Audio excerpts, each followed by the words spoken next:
Hello friends, Tanya here for Spellbinders, and I am back with another one of the Anemone Blooms die sets. I just could not resist continuing to play with this.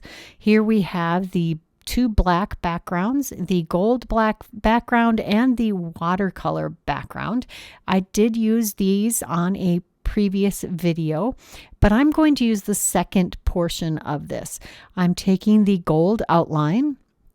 No, I'm taking the gold fallout pieces, and I'm going to use these with the watercolor outline on the black background. Here I'm pushing out all of the fallout pieces of the gold die cut.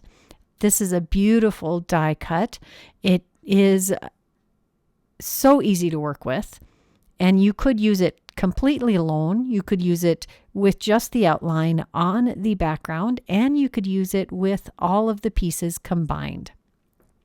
I'm just using my Barely Art glue here to add some dabs of glue strategically behind these different pieces, and I'm going to adhere that directly to the black cardstock here. I've already die cut that with the shadow element that comes in this die set. It's a two-piece die set that creates this beautiful detailed piece with paper piecing elements and the background shadow. I love it when they include a background, whether it's going to fit completely behind the die cut for these paper piecing paper piecing elements, or if they are creating a shadow. Now I'm showing you the assembly with the watercolor pieces on the inside and the gold as the outline, but I'm going to actually use the reverse for our project. But I didn't film that paper piecing, so I thought I'd show you the other colors. It's fine. It's the same assembly process, but I thought you might like to see it. I found this very peaceful. It's like putting a puzzle together, and I really enjoyed it. I did not think I would, because it sounded tedious, but it actually was very fun. I was listening to some Netflix shows. I tend to like to do that with ones that I've already seen because my ADHD brain would make me want to watch the video at the same time I was listening to it if it was something I had not seen before. Do any of you have some of those kinds of tricks you play on yourselves? Maybe you need to listen to a podcast so that you don't have to watch something. Maybe you have to listen to an audiobook or want to, whatever works for you. Maybe I know a lot of people listen to crime drama or crime drama podcasts, those kinds of things.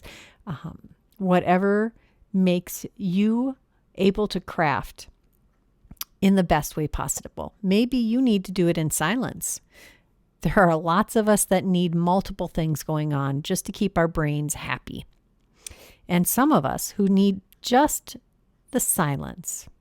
Sometimes silence is the best.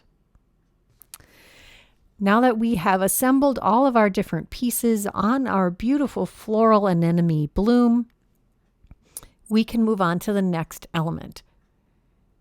Oh, I guess I'm not quite done assembling it. What do you do while you're crafting? Do you need to listen to something or watch something? Or do you like the silence?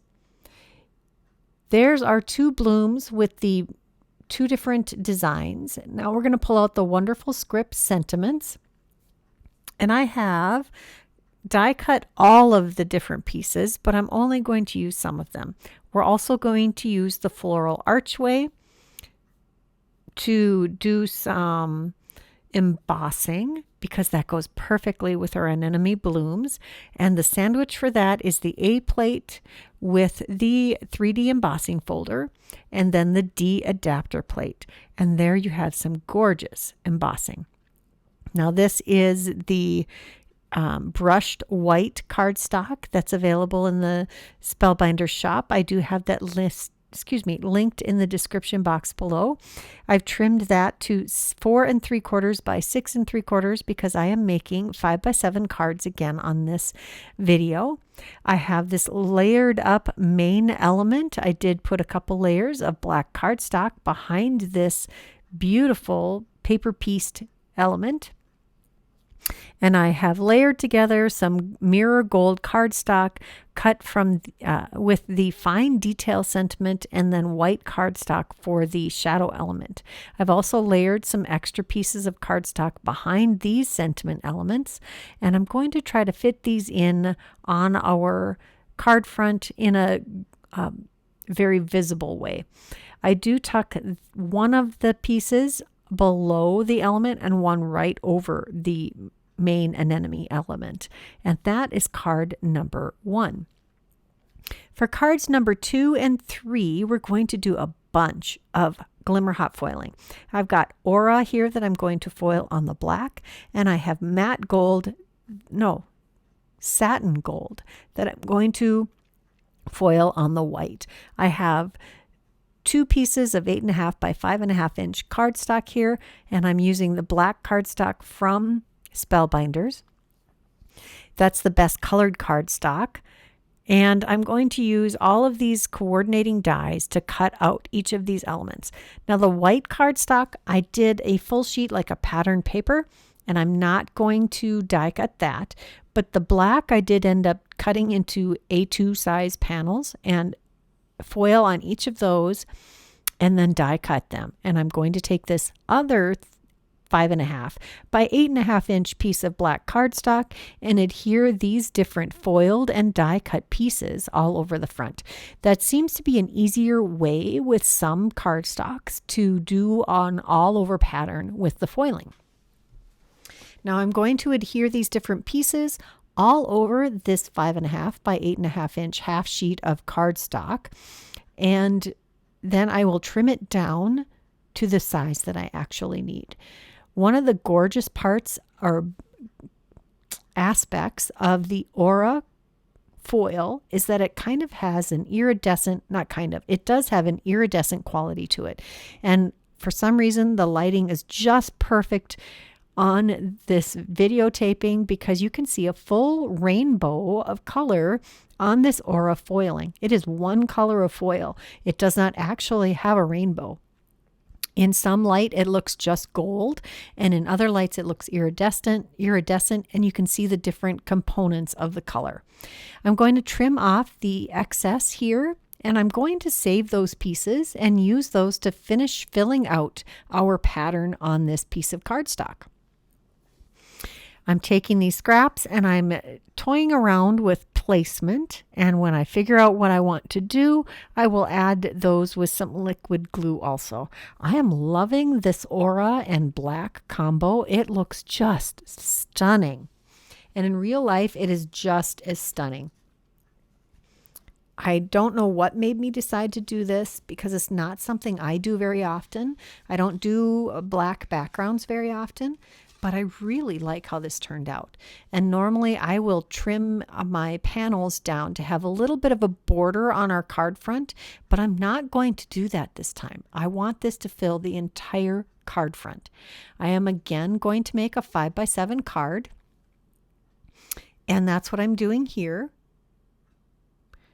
Adding that to the 5 by 7 card base, just lining those edges all up and adhering this down. I didn't even add any extra dimension behind that, but I wouldn't have to if it covers the entire card front. Next, we're going to take the word wonderful and a couple of the little sub-sentiments that are in that same foiling set. Hello, wonderful friend is what this is ultimately going to say. And I apologize for my camera freaking out here. I did not notice it while I was videoing, and I'm not sure why it's doing this, but it has been doing it more often. I apologize. Look the other way. We'll add the last piece of our sentiment here. And I did not add anything to the insides of these cards. Next, we have the panel of white with satin gold. There are two different kinds of glimmer foil. That one is a satin gold and one is a matte gold. They're pretty similar and they do both perform wonderfully, but this one happens to be the satin gold. Next we have two large sentiments. We've got the Hello and the Beautiful, and I foiled these in the same color, the satin gold, on black cardstock, and then die cut those. And I did die cut a couple of extra layers of the black cardstock and adhered those behind our sentiment before adhering them to the card front. I really love how the black stands out against the white, and same with the white against the black. And that is card 3 and 4. I think they turned out stunning. So elegant. Here are a couple close-ups of the cards that I created in this video. Please give this video a thumbs up if you enjoyed it.